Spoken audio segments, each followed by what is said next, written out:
తృప్తిపరచుట, సంతోషపెట్టుట అని అర్థం. ఆరాధన అంటే భగవంతుని సంతోషపెట్టుట. ఆరాధన చేస్తున్నానని ఏంటి 2 కొబ్బరికాయలు 2 పళ్ళు అది అయిపోయిన తర్వాత ఎవరి తిట్టిపోయేటారు.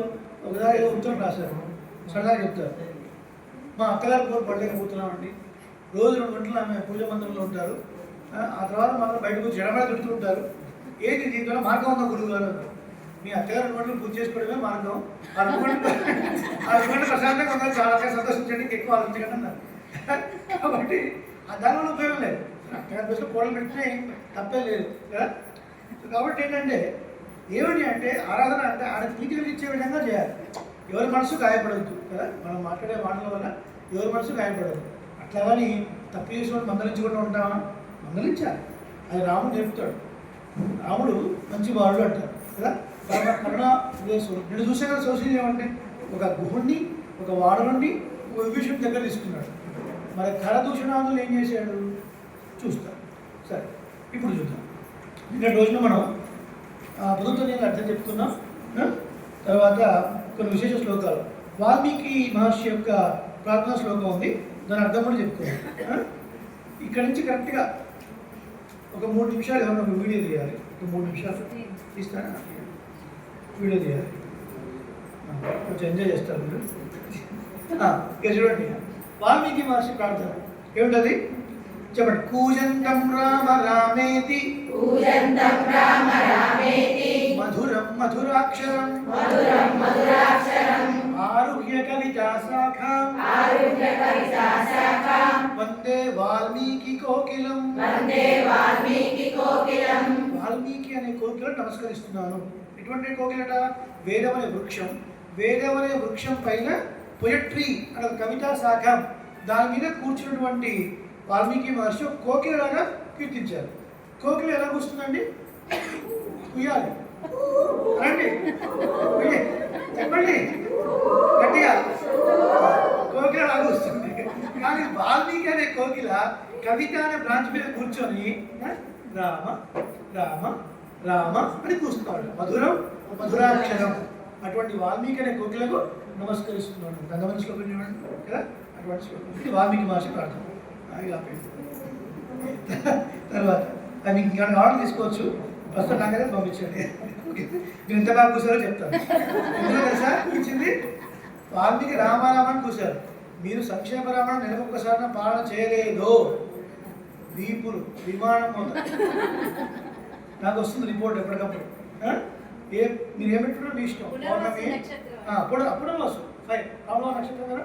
పునర్వసు అంటే అర్థం పునర్వసు అంటే వసు అంటే సంపద అర్థం. పునః అంటే మళ్ళీ, పునర్వసు మళ్ళీ మళ్ళీ సంపద కావడం అంటే పునర్వసు సంఖ్యాలను పాడాలి.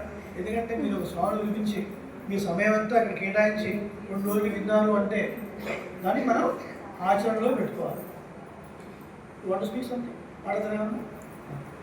మాట్లాడు, ముచ్చట్లు పెట్టు, ముచ్చట్ల పచ్చళ్ళు బ్రేక్లు, ఓకేనా? సరే, కూజంతో అయిపోయింది. తర్వాత ఇంకో ముఖ్యమైన గోష్పదీకృత వారాసిం మసకీకృత రాక్షసం రామాయణ మహామాల. తర్వాత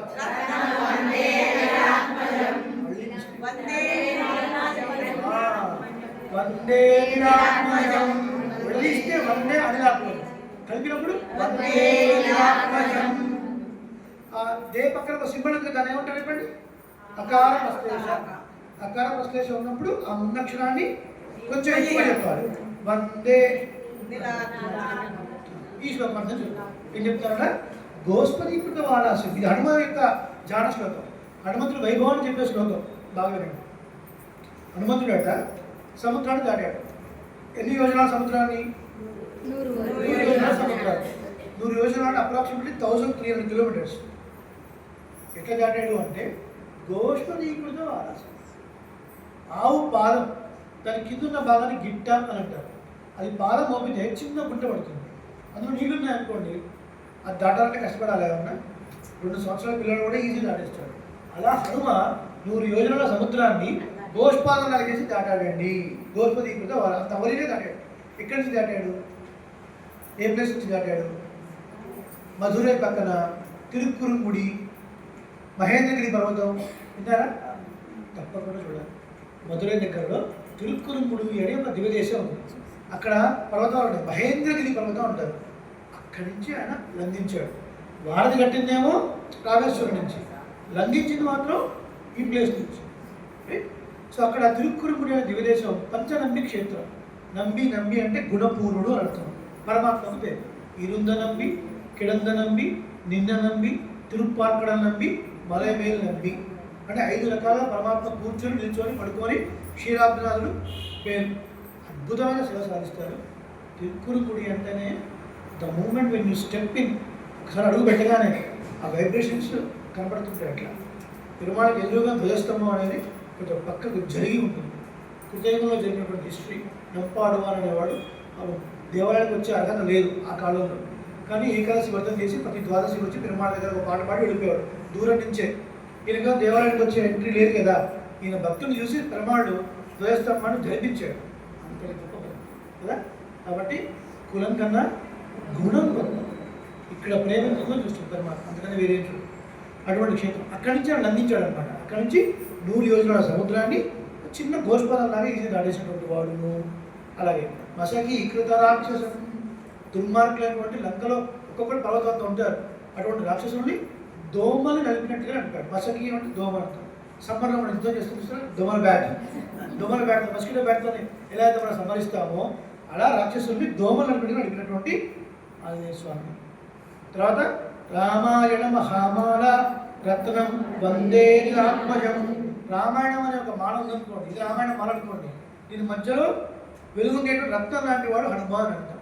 ఈ మాల ఉంది అంటే మాలకి శోభనిచ్చేది ఏంటి? పెండెంట్, లాకెట్ కదా. ఆ లాకెట్ లాంటి వాడు హనుమ. అంటే రామాయణంలో అంత గొప్పగా శోభిల్లేవాడు హనుమ. ఎవరైనా వందే నమస్కరిస్తున్నాను అనిలాత్మజం. అనిలహ అంటే వాయువు, వాయుదేవుడు యొక్క పుత్రుడు, ఆయన అంశ చేత జన్మించిన వాడు కాబట్టి అనిలాత్మజం. అటువంటి హనుమకు నమస్కరిస్తున్నాను అని అర్థం. ఇంకొక శ్లోకం. యత్ర యత్ర రఘునాథ కీర్తనం తత్ర తత్ర కృతమస్తకాంజలి బాష్పవారి పరిపూర్ణలోచనం మారుతిం నమత రాక్షసాంతకం. సీతాదేవి అడుగుతుంది కుశలవుని. రాముడి గురించి విన్నప్పుడల్లా హనుమ ముఖకడుగులు ఎట్లుంటాయి అడిగినప్పుడు చెప్తున్నారు అనమాట. ఎత్ర ఎత్ర రఘునాథ కీర్తన, ఎక్కడెక్కడ రఘునాథుడి కీర్తన జరుగుతుందో. రఘునాథుడిని కీర్తించడం అంటే ఏంటి? రఘునాథుడు అంటే ఎవరు? రామచంద్ర స్వామి. ఆయన పారాయణ, కథాశ్రవణము, ప్రవచనము, ఏదో ఒకటి నామ సంకీర్తన ఏదైనా అనుకోండి, హరిరామ హరికృష్ణ అనుకోండి, ఏది జరిగినా సరే అక్కడక్కడ హనుమ ఇలా చేతులు జోడించి కళ నిండా నీళ్ళు తెచ్చుకొని ఉంటాడు. ఎత్ర ఎత్ర రఘునాథ కీర్తనం మస్తకం మీద ఇలా చేయబెట్టేసి బాష్పవారి పరిపూర్ణ లోచనం కళ నిండా నీళ్ళు తెచ్చుకొని ఉంటాడు. నేను ఎత్తు ఉండే ఏదో స్టోరీ అని, టెంపుల్లో భజన చేస్తూ కళ్ళు గడపడం మీకు ఎలా కూడా తెలిసే ఉంటుంది కదా.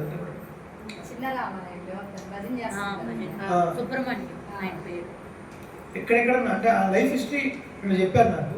అంటే పరమాత్మ కరుణ ఎట్లా ఉంటుంది అనేది మనకు తెలుస్తుంది. అటువంటి ఒక ప్రీతి కలిగినటువంటి హనుమాన్. అందుకనే సింగరణ పారాయణం, రామాయణం ఏది చేసినా ఒక ప్లేస్ అక్కడ హనుమ కోసం అక్కడ వచ్చి ఉంటాడు అని, ఇక్కడ కూడా ఉంటాడు అని అక్కడ కనపడకపోవచ్చు. ఎక్కడెక్కడ రామ సంకీర్తన జరిగితే అక్కడెక్కడ ఉంటాడు. చిరంజీవి అనేక రూపాల్లో ఉంటాడు, అనేక చోట్ల ఉంటాడు. ఒకటే సమయంలో అనేక చోట్ల ఉండగలడు స్వామి. చరిత్ర రమణాసు మనం చెప్పుకున్నాం, శృణ్మని కూడా మనం చెప్పుకున్నాం. తర్వాత శ్రీరాఘవం దశరథాత్మజమ ప్రమేయం సీతాపతిం రఘుకులాన్వయరత్నదీపం ఆజానుబాహుమరవిందదళాయతాక్షం రామం నిశాచర వినాశకరం నమామి. రాముడి ధ్యానిస్తున్నటువంటి శ్లోకం. శ్రీరాఘవం దశరథాత్మజం అప్రమేయం. దశరథ చక్రవర్తి యొక్క కుమారుడు, అప్రమేయుడు. మేయం అంటే మెజర్మెంట్, కొలవడానికి వీలు పడినవాడు. అప్రమేయం కొలవడానికి వీలేని వాడు. ఎవరు? శ్రీమన్నారాయణుడు. ఆ శ్రీమన్నారాయణుడే రాముడిగా వచ్చాడు. ఆ చెప్పే శ్లోకం ఏంటి? వేద వేద్యే పరేపుంసి జాతే జగద్ధాత్ముడు. కాబట్టి రాముడు వేరు కాదు, నారాయణుడు వేరు కాదు. శ్రీమన్నారాయణుడే అవతారం తీసుకుని రాముడు వచ్చాడు. మేలుకోట చూసుకోండి ఎంతమంది ఇక్కడ. మేలుకోట కూడా డ్రైవ్లో వెళ్ళిన డ్రైవ్లో బెంగళూరు టు మేలుకోట కార్లో వెళ్ళిన ఎంతమంది కార్లో. ఒకవేళ మేము కార్లో వెళితే బెంగళూరు దాటిన తర్వాత బిడది అని ఒక ప్లేస్ వస్తుంది. BIDADA బిడది అని ఒక ప్లేస్ వస్తుంది. ఆ ప్లేస్ దాటిన తర్వాత అప్రమేయ పెరుమాళ్ సన్నిధి అని ఉంటుంది. చాలా ప్రాచీన ఆలయం, చాలామంది తెలియదు. పెరుమాళ్ భోగ్యంగా ఏం చేసుకుంటారు. బిడలోపచార స్వామి సన్నిధి కూడా ఉంది. ఆ మార్గంలో మీరు వెళ్ళేటప్పుడు బిడలిలో మీరు ఎప్పుడన్నా ఆగితే అక్కడ తట్ట ఇడ్లీ అని అక్కడ చాలా ఫేమస్ అన్నమాట. ఇట్లా ముట్టుకుంటే సాఫ్ట్గా ఉంటుంది అన్నమాట. దాని మీద వెన్న వేసి ఇస్తారు. రాజ్ కుమార్ కూడా వచ్చి అక్కడ తినేవాడు అని ప్రతీతి. ఇడ్లీ తినడం కాదు చెప్తున్నాడు, పెడతారు కాబట్టి తట్ట ఇడ్లీ కూడా తిని అక్కడి నుంచి అప్రమేయ పెరుమాళ్ కూడా సేవించుకునే ప్రయత్నం చేయండి. అద్భుతంగా ఉంటారు పెరుమాళ్. అంటే మన ఊహకు అందదు. పెరుమాళ్ యొక్క వైభవం కలవాలన్నా కూడా చెప్పలేము, ఆయన ఆనందము చెప్పలేము, ఆయన పరిధి మనం చెప్పలేము. అంతటి గొప్ప పరమాత్మ అప్రమేయ పెరుమాళ్. బాగున్నారా? కానీ కూర్చోండి, పెంచేయండి. అటువంటి పరమాడు అప్రమేయుడు, సీతాపతి సీతాదేవి యొక్క భర్త. తర్వాత రఘుకులామే రత్నదీపం, రఘువంశంలో జన్మించినటువంటి రత్నదీపం లాంటి వాడు. అరవింద తడాయతాక్షం, అరవిందం అంటే తామర, తామర రేపులో ఉండి కళ్ళు నిలవాడు అని అర్థం. తర్వాత ఆజానుబాహు అని నిలబడితే ఏంటి, మోకాలు దాటి చేతులు వస్తాయి. అంతటి పొడవైన బాహువులు కలిగినటువంటి వారు. సాముద్రిక లక్షణం ప్రకారంగా పరమాత్మ యొక్క పాదాల్లో కొన్ని రేఖలు, అలాగే నిలబడినప్పుడు ఏంటి జాను అంటే ఈ భాగం కదా, ఇది దాటి చేతులు నిలబడటం వస్తే సముద్ర లక్షణం ప్రకారంగా గొప్ప విశేషం చెప్తారు. ఎవరికైనా ఉందా అట్లా నిలబడితే? ఇప్పుడు ట్రై చేయకండి, మీరు సాధన చేయకండి. ఒంట్లో పట్టుకుని అనుకోండి కష్టం. అలా ఆజాన న్యాచురల్గా రావాలి. అదే ఆజానుభావం రాముడికి అట్లా ఉంది. ఆజానుభావం అరవింద నడయాక్షం రామం పిశాచర వినాశకరం, రాక్షసులను సంహరించేటువంటి రాముడికి నమస్కారం అని చెప్పుకున్నాం. నిన్నటి రోజున వాల్మీకి మహర్షి యొక్క ఆశ్రమానికి నారద మహర్షులు వారు వచ్చినప్పుడు 3 శ్లోకాలలో డాష్ గుణములు కలిగిన నరుడు ఎవడున్నాడు? ఎన్ని గుణములు? 16. షోడశకళ ప్రపూర్ణ, షోడశ గుణములు ఎవరు అని అడిగాడు. అడిగినప్పుడు ఆయన సమాధానం చెప్పుకుంటూ వెళ్ళాడు. బహవో దుర్లభాశ్చైవ ఏ త్వయా కీర్తితా గుణాః. ఓ మహర్షి, నీ చేత కీర్తించబడినటువంటి గుణాలయ దుర్లభం అండి. ఏం కావాలి?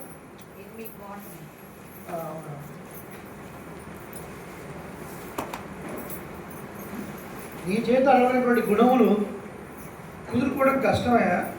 16లో ఏదో ఒక గుణం కాదు, 16 గుణములు కలిగిన వాడు. The one who is repository of all 16 auspicious qualities. ఎవరు అడిగారు. అప్పుడు ఆయన చెప్తున్నాడు, ఇక్ష్వాకువంశ ప్రభవో రామో నామజనై సుతః నియతాత్మా మహావీర్యో ద్యుతిమాన్ ధృతిమాన్ వసీ. ఇక్ష్వాకు వంశంలో ఉన్నటువంటి వాడయ్యా. చూడండి, తీసుకోవడమే నారద మహర్షి ఇక్ష్వాకుతో ప్రారంభించాడు. దశరథ చక్రవర్తి కుమారుడు ఉన్నాడా రాముడు అని చెప్పొచ్చు కదా, చెప్పలేదు. ఇక్ష్వాకుతో ప్రారంభించాడు. ఏమిటి కారణం అంటే ఒకరిని మనం ఇంట్రడ్యూస్ చేయాలన్నా, వారి గురించి పరిచయం చేయాలన్నా, వాళ్ళలో ఏం క్వాలిటీస్ చెప్పాలన్నా మనం నేర్చుకోవాలి కదా. ఇప్పుడు పరిచయం చేసినప్పుడు వాళ్ళు ఏంటి చాలా హెడ్గా ఉంటారండి, పొడుగ్గా ఉంటారండి, పొడుగా ఉంటారండి, 100 కోట్లు ఉంటాయండి, 1000 కోట్లు ఉంటాయండి, 3 అంతస్తులు ఉన్నాయండి, 1000 అంతస్తులు ఉన్నాయండి. అది కాదు పరిచయం చేయడానికి వాడేది. పరమాత్మ సంబంధం చెప్పాలి. నేను వాళ్ళ గురించి చెప్తున్నాను. దేవాలయం కట్టించారు, సంథింగ్ వాడు సిద్ధ వాళ్ళ ఫ్యామిలీ ఇంట్రడ్యూషన్ అట్లా ఉండాలన్నమాట, భగవత్ సంబంధంగా. ఇక్కడ నారద మహర్షి కూడా ఇక్ష్వాకు వంశాన్ని తీసుకున్నాడు. రాముడు పరిచయం చేస్తూ నువ్వు అడిగిన గుణాలు ఉన్నాయా రాముడిలో డైరెక్ట్గా చెప్పలేదు. మోడీ రాముడిలో చెప్పినప్పుడు దశరథ చక్రవర్తి పెద్ద కుమారుడు అని చెప్పలేదు. ఇక్ష్వాకు వంశ ప్రభవో రామో నామజనే శ్రుతః. ఏమిటి ఇక్ష్వాకు యొక్క గొప్పతనం?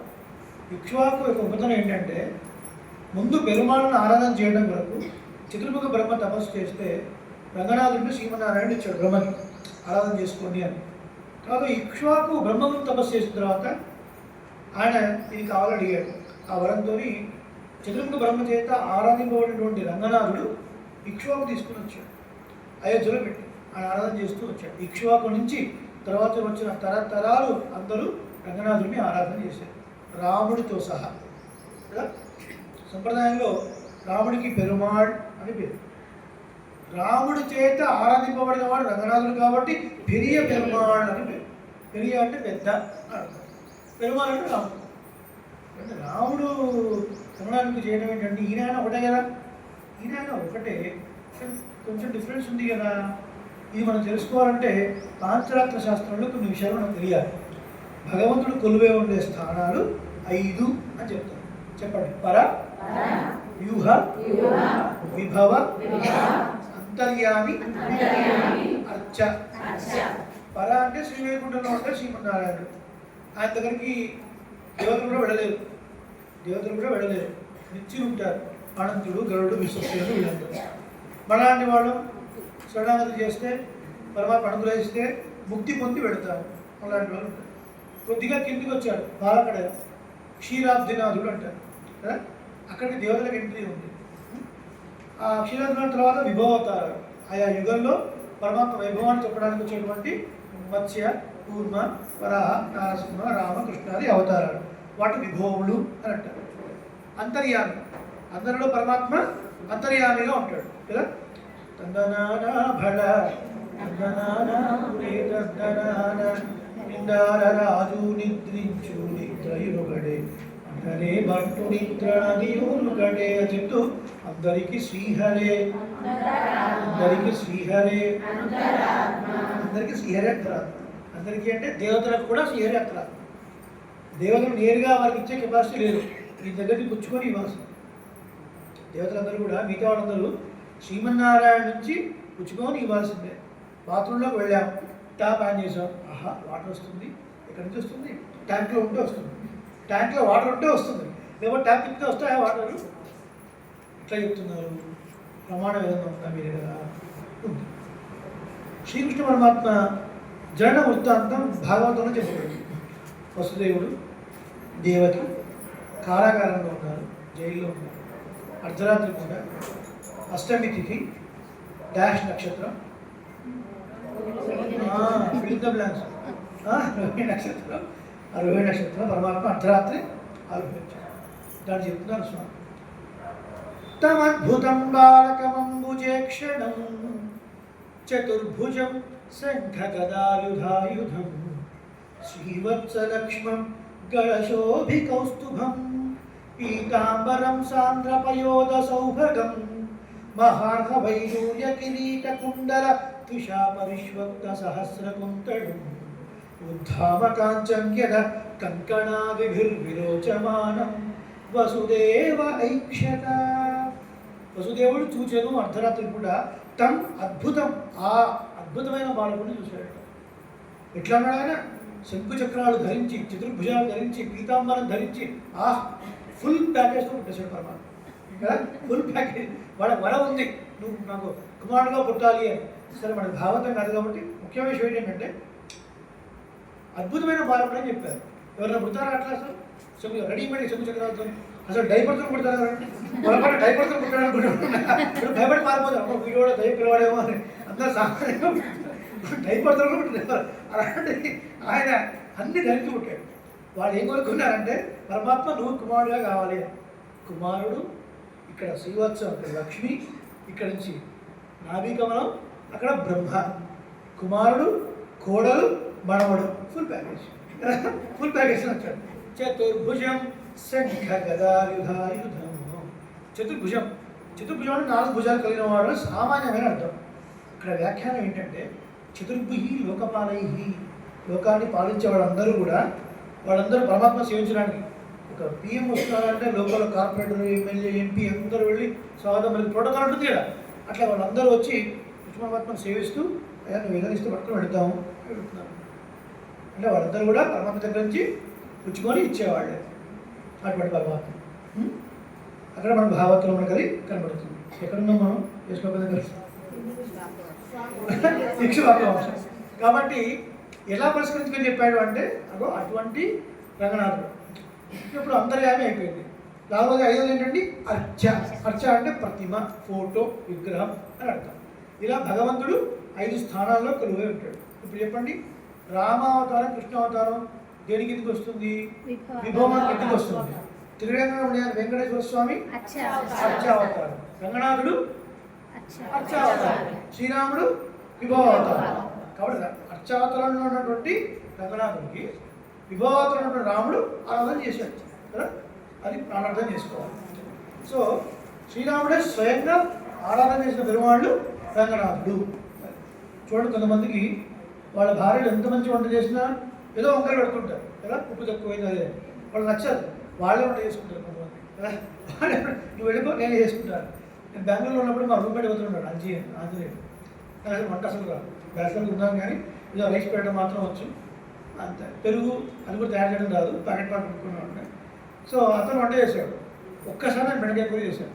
అది నోట్లో పెట్టడానికి అసలు చాలా కష్టంగా అన్న నువ్వు అసలు రాదు, నువ్వు నిలబడక, మాకు ఏదైనా చెప్పు, మేము వింటూ ఉంటాం, నేను మొత్తం చేసి పెడతాను. అహం సర్వం కరిష్యామి జాగ్రత్త సొగదస్తే నేను నీకు అన్ని కొన్ని నువ్వు కూర్చోగాలి, నువ్వు బతుకు. కొంచెం నచ్చదనమాట, మొత్తం వాడ చేస్తాడు అందరు, చాలా ఎక్స్పర్ట్, బాగా చేస్తాడు. సో అట్లా పెరుమాడు కూడా వేరే వాళ్ళు ఆరాధన చేస్తే నచ్చదు, ఆయనే ఆరాధన చేయాలి. కాబట్టి రాముడు రంగనాథుడికి ఆరాధన చేశాడు.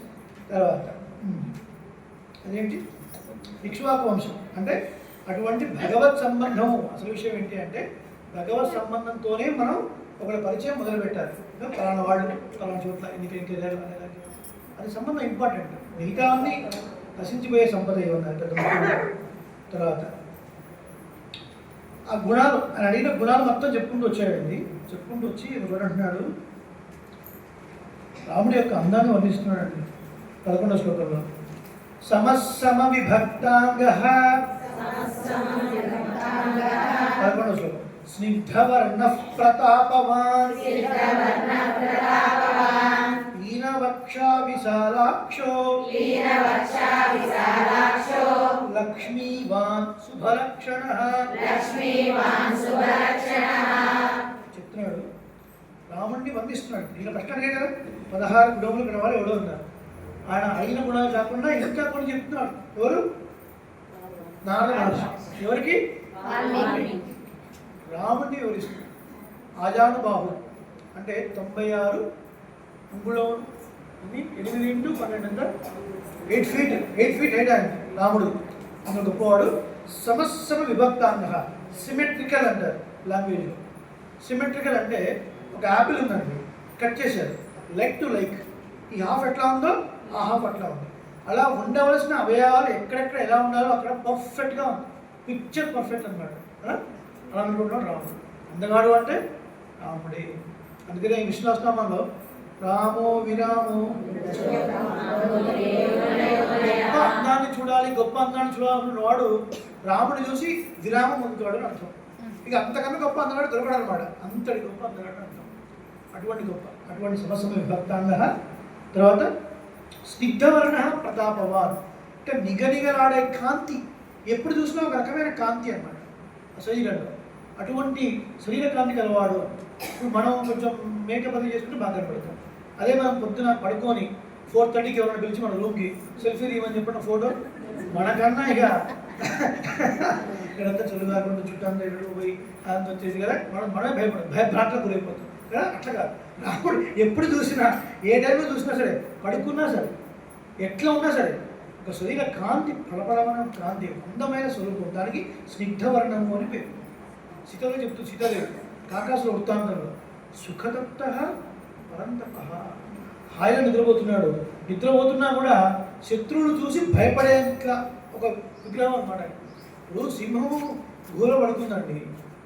సింహం గుహలో పడుకుంది కదా అని వెళ్ళి సెల్ఫీ తీసుకుంటాము. సింహమే కదా, అది పడుకున్నా సింహమే, లేచిన సింహం. అట్లాగే ఆ కాంతి, ఆ పరాక్రమం అట్లాంటిది అనమాట రాముడిలో. చెప్తూ గూఢశత్రు అరిందమ అంటే చక్కటి భుజసంధి కలిగినటువంటి వాడు. అరిందమ ఆశితుల యొక్క పాపాలని నశింపజేసేటువంటి వాడు. ఆజానుభావ చెప్తున్నాం మనం. సుశిరాహ గుండని శిరస్సు కలిగినటువంటి వాడు. సులలాట చక్కటి లలాట ప్రదేశం కలిగినటువంటి వాడు. సువిక్రమ చక్కటి పరాక్రమం కలిగి సింహం వంటి నడక కలిగిన వాడు అని అర్థం. రాముడి యొక్క నడకను కూడా వర్ణిస్తున్నాడు. మనం చెప్పుకున్నాం సంక్షేప రామాయణం అనేది పూర్తి రామాయణానికి ఒక షార్ట్ ఫామ్ అండి. దీన్ని ఎలాబరేట్ చేస్తూ వచ్చిందే టోటల్ శ్రీరామాయణం. ఇప్పుడు నారద మహర్షి గారు చెప్పేశారు, సంక్షేపరామంతా ఉపదేశం చేశారు, వెళ్ళిపోయిన తర్వాత వీళ్ళు తండ్రి గారు వచ్చారు, చతుర్ముఖ బ్రహ్మ. వచ్చిన తర్వాత ఆయన కూడా ఉచితాశ్రమంలో కూర్చోబెట్టిన తర్వాత అప్పుడు వాల్మీకి మహర్షి కొంచెం దిగులుగా ఉన్నాడు. ఆయన అని చెప్పాను, నీ మనసులో ఒక దిగులు ఉంది నాకు తెలుసు, ఆ దిగులు మంచిదే అని చెప్పారు చతుర్ముఖ బ్రహ్మ. ఏమైందట, నారద మహర్షి వచ్చి ఉపదేశం చేసి వెళ్ళిపోయిన తర్వాత ఈయన అదే కథను భావిస్తూ వెళ్ళాడు. వెళుతున్నప్పుడు స్నానం చేయడానికి ముందు కొద్దిగా వాక్ చేసే అలవాటు ఉంటుంది ఆ అడవి ప్రాంతం. కొద్దిగా వాక్ చేసి ఆ నదిలో స్నానం చేస్తున్న సమయంలో ఒక బోయవాడు రెండు పక్షుల్లో ఒక పక్షిని కొట్టేస్తాడు. ఒక పక్షికి ఉన్నప్పుడు ఆయన కోపం వచ్చేసి ఆ దుఃఖంలో ఒక శ్లోకం చెప్పిస్తాడు. శ్లోకంలో ఒక మాట అన్నాడు, అది శ్లోకం అయిపోయింది. మా నిషాద ప్రతిష్టాం త్వామగత శాశ్వతీ సమాహ అని ఒక శ్లోకం చెప్పాడు. కానీ అయ్యో శ్రీరామాయణం విని దీన్ని అందిద్దామని రాద్దాం అనుకుంటే నా నోట్లోంచి అమంగళం వచ్చేసింది అని బాధపడుతున్నారు మహర్షి. అంటే ఏంటి అర్థం, రెండు పక్షుల్లో ఒక పక్షిని కొట్టినటువంటి ఓ బోయవాడ నీవు ఎక్కువ కాలం జీవించవు అని ఆ శ్లోకం యొక్క అర్థం. చిలకల బ్రహ్మ వచ్చి అన్నాడు, మత్స్యంతాదేవ, నా సంకల్పంతోనే వచ్చింది నీకు ఆ మాట, అది అమంగళం కాదు, అది మంగళమే, అది మంగళకరమైన శ్లోకమే. నాకు అద్భుతమైన వ్యాఖ్యానం గోవిందరాజీయంలో ఉంది, చెప్తాను. అంటే ఏంటి, ఆయన ఏదో కోపంలో ఒక మాట అన్నాడు, ఆయన తిట్టాలి అనుకున్నాడు, కానీ శ్లోకంలో తిట్టాలి, అనుష్ఠుప్లో తిట్టాలి అని ఏం అనుకోలేదు. మనం కూడా కోపం వచ్చినప్పుడు తిడతాం కదా, శ్రీసమధ్యంలో తిట్టాలి అని ఉంటారు, ఎవరైనా రోడ్డుకి ఏదొస్తే తిట్టేస్తారు అంతే. కానీ వాళ్ళ కోపం వచ్చింది, ఆ బోయవాడు ఒక మాట అన్నాడు, కరెక్ట్గా 4 పాదాలు, ఒక పాదానికి 8 అక్షరాలు, 4 × 8 32 అనుష్ఠుప్ ఛందస్సులో ఆ శ్లోకం కూర్చుంది. ఇది నా అనుగ్రహం వల్లనే వచ్చింది. ఓ మహర్షి, మీరు రామచరిత్రను ప్రారంభించండి అని కొన్ని వరాలు ఇచ్చాడు. యావత్ స్థాస్యంతి గిరేహ సరితశ్చ మహీతలే తావత్ రామాయణ కథ లోకేషు ప్రచరిష్యతి. ఈ లోకంలో సముద్రములు, నదులు, చెట్లు, గుట్టలు ఎంతకాలం ఉంటాయో అంతకాలం ఓ మహర్షి మీరు రాసే రామాయణం ప్రచారంలో ఉంటుంది. అంత మాత్రం కాదు, నా వరం చేత అప్పటికి చాలా కాలం గడిచిపోయింది, ఆ గడిచిపోయింది నడుస్తుంది, జరగబోయేది, అవన్నీ కూడా మీకు స్పష్టంగా గోచరం అవుతాయి. అచ్యుతానమః అనంతానమః గోవిందానమః కూర్చుంటే చాలు, అన్ని స్క్రీన్ అవుతుంటాయి, మీరు రాస్తారు. మీరు రాసిన చోట్ల ఒక్క చోట కూడా అబద్ధం ఉండదు, ఇది నా వరం అని చెప్పాడు చతుర్ముఖ బ్రహ్మ. అంతేకాదు, రహస్యంచ, ఏ రహస్యమైన మాటలు ఉన్నాయో అవన్నీ కూడా మీకు తెలుస్తాయి. సీతాదేవి మనసులో ఏముంది, రావణ మనసులో ఏముంది, రాక్షసుల మనసులో ఏముంది, అవన్నీ మీరు కనిపెట్టి మొత్తం చక్కగా మీరు రాయగలరు. కాచిదత్ర భవిష్యత్తు, ఒక్క చోట కూడా మీకు అమృతం, ఒక అబద్ధం అనేది ఉండదు అని వరాడించి, దీని తర్వాత మీరు 4 లోకాలు కూడా పొంది ముక్తిని పొందుతారు అని వరమిచ్చాడు చతుర్ముఖ బ్రహ్మ. ఆ తర్వాత శ్రీరామాయణాన్ని రాయడం మొదలుపెట్టారు మహర్షి కదా. ఎంత గొప్ప వరం అండి. జరిగేది జరుగుతుంది, జరగబోయేది మన వీధుల్లో వస్తారు, అమ్మ పలుకు కదమ్మా పలుకు, జరిగేది చెబుదాం, జరగదు చెబుదాం, ఉన్నది చెబుదాం, లేనిది చెబుదాం, అది కాదు. చతుర్ముఖ బ్రహ్మ వరం. మనకు అనిపిస్తుంది ఎప్పుడన్నా అట్లా మనం కూడా ఉంటే బాగుంటుంది, మనకు వస్తుంది. ఎందుకంటే చాలా డేంజర్. ఇప్పుడు ఎవరి మనసులో ఏమవుతుందో ఉండదు చేసింది అనుకోండి, ఇక మనమేదో రామాయణం ఉందామని వచ్చాం, ఇప్పుడు రైతుంది ఇంకా బ్రేక్ లేదు, ఇదేంటో సాధించాడు అనుకోండి, తెలిసింది అనుకోండి కనిపిస్తుంది. కాబట్టి మనల్ని పొగిడేవాళ్ళు కన్నా తిట్టేవాళ్ళు ఎక్కువ ఉంటారు. మనకు ఆ వరాలు వద్దు, ఏదో వాళ్ళు ఇచ్చి చదివితే చాలు. ఓకే, కాబట్టి ఆయన ఏదో వరం ఉంది, దాంతో చక్కగా రాశాడు. ఎందుకు చెప్తున్న విషయం అంటే, దీన్ని ఎలాబరేట్ చేస్తే 24,000 శ్లోకాలు వచ్చింది. అర్థమవుతుందా? మీరు చదివే ఈ సంక్షేమ రామాయణ బేస్ చేసి, ఇది బేస్ కదా, దీన్ని బేస్ చేసుకొని అనేక వేరే శ్లోకాలు వచ్చాయి. మన పిల్లలు బబుల్స్ ఆడుకుంటారు చూసారా, దాని బేస్ చిన్న లిక్విడ్ ఉంటుంది, దాన్ని కొంచెం తీసుకుని వాటర్ వేసేస్తే చాలా బబుల్స్ అవుతాయి. ఆ బబుల్ లాంటిది అన్నమాట సంక్షేమ రామాయణం. దీన్ని ఎలాబరేట్ చేస్తారు. ఇక్కడ ఏముంటారు మహర్షి, ఈ సుత్తి అంతా మాకు ఎందుకండి అంటే, సుత్తి కాదు ఇది, దీని లింక్ ఉందన్నమాట. సువిక్రమ అని చదివాడు. ఏంటి సువిక్రమ అంటే, సింహం లాంటి నడక కలిగిన వాడు అని అర్థం. ఇది ఎక్కడ వస్తుందండి ఈ మాట? ఇప్పుడు ఇందులో మహర్షి చెప్పిన ప్రతి మాట ఏదో ఒక కాండంలో ఉంటుంది, ఈ నడక గురించి ఎక్కడ వస్తుంది? విశ్వామిత్ర మహర్షి తీసుకుని వెళ్ళాడండి. ఎవరిని? రాముడిని, లక్ష్మణుడిని. ఈయన ఏదో యాగం చేస్తున్నాడు, తను కాపాడడం కోసం తీసుకుని వెళ్ళాడు. యాగం అయిపోయింది. అయిపోయిన తర్వాత రామలక్ష్మణుడు దగ్గరికి వచ్చి ఇమౌస్మ మునిసార్దూల కింకరౌ సముపస్థితౌ ఆజ్ఞాపయ యథేష్టం వై, ఆజ్ఞాపయ యథేష్టం వై, మీ ఇష్టం వచ్చినట్లు ఆజ్ఞాపించండి. స్వామి రామలక్ష్మణుడితో చెల్లెట్టుకొని ఇమోస్టు మునిషార్థుల, ఓ మునిషార్థుల, ఓ మహర్షి, మీరు కింకరణం, మేము కింకరణం అంటే అర్థం ఏంటి? కైంకర్యం చేసేవాడు అని అర్థం. అంటే ఒక పని చెబితే దాన్ని సమగ్రంగా చేయాలి. దాన్ని పాడు చేస్తే ఇంకోసారి పని చెప్పడానికి ఉండదు. మనం చేసే పని వల్ల భగవత్ ముఖోల్లాసం కలగాలి. అంటే భగవంతుడు సంతోషించాలి, భాగవతంలో సంతోషించాలి, ఆచార్యులు సంతోషించాలి కదా. కాబట్టి మీ కింకరణం ఆజ్ఞాపయధేష్టం వై, మీ ఇష్టం వచ్చినట్లుగా ఆజ్ఞాపించండి. చూడండి, కొంతమంది కైంకర్యం చేస్తూ అంటారు దేవాలయంలో. కైంకర్యం చేస్తారా రండి, చీపిరి చేసి ఎవరు అక్కడ ఊడవండి కాస్త, అంటే నేను ఊడవాలా, నాకు వేరే కైంకర్యం ఏంటి? అది కాదు. మీ కైంకర్యం అంటే అర్థం ఏంటి? అక్కడ ఏది ఉంటే అది చేయాలి, అక్కడ ఏది చెప్తే అది చేయాలి తప్ప నేను లోపల వచ్చి విజ్ఞానం కైంకర్యం చేస్తాను, నేను చూడవను, అది కైంకర్యం ఎట్లా పడుతుందండి? కైంకర్యం అంటే మీరు ఉన్నది ప్రార్థిస్తారో వారు చెప్పింది చేసి వాళ్ళ సంతోషం కలిగిస్తే అప్పుడు అది కైంకర్యం పడుతుంది. అది కాకుండా మన ఇష్టం మనం చేసేసి బాగా చేసాం అని మనమే బాగు అనుకుంటే అది కైంకర్యం కాదు. భగవన్ముఖంలో అసలు రెండు రకాలుగా జరుగుతుంది. ఒకటేమో మనం సరి అయిన విధానంలో చేస్తే ఆయనకు ఆనందం కలుగుతుంది, నవ్వుతాడు.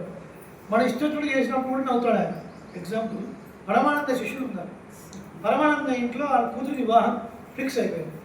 బయటికి వెళుతూ శిష్యులతో అన్నాడు, ఒరే నేను చాలా పనులు ఉన్నాయి, బయటకు వెళ్తున్నాను, అంటే గురుగారు ఏదైనా పని చెప్పండి చేస్తా ఉన్నారు. ముందు ఇంటికి సున్నా ఏంట్రా, తర్వాత ఆ పని చూద్దాం ఇది వెళ్ళిపోయాడు. వీళ్ళు ఏం చేశారు? ఇంటి ముందు సున్నా వేశారు. గురువుగారు ఇంటి ముందు కూడా సున్నా వేస్తున్నారు. ఆయన వచ్చి నవ్వుకుంటాడు, ఒరే ఏంట్రా మీకు తెలియనట్టుంది, అప్పుడు గురుగారు ముందు ఇంటికి సున్నా వేస్తున్నారు, ఇంటి ముందు సున్నా వేస్తున్నాం అన్నారు. అప్పుడు గురుగారు నవ్వాడు, అది ముక్కలు అసలు అది అమాయకత్వం, మనం కూడా అట్లా చేస్తాం అన్నమాట కదా. అలా సంతోషమైనంగా మనం చేయాలి. అంటే మనం సరైన విధానంలో చేస్తే అని ముక్కలాసం. కాబట్టి భగవత్ కైంకర్యం, భాగవత కైంకర్యం, ఆచార్య కైంకర్యం ఏది కూడా ఒకటి పెద్దది, ఒకటి కడిబట్ట తీసుకొని చూడవండి అంటే అది కైంకర్యమే, మాడగట్టండి కైంకర్యమే. ఏమన్నా చేశారా? ఇట్లా పూర్వాచార్యులు చేశారా? చేశారు. పెరియ నంబిగళ్ళు భగవద్ రామానుజులకు అంత్య సంస్కారం చేసినటువంటి ఆచార్య. వాళ్ళ అమ్మాయి పేరు అత్తుల్లాయమ్మ. ఏం పేరు? వివాహం అయిపోయింది, వెళ్ళిపోయింది.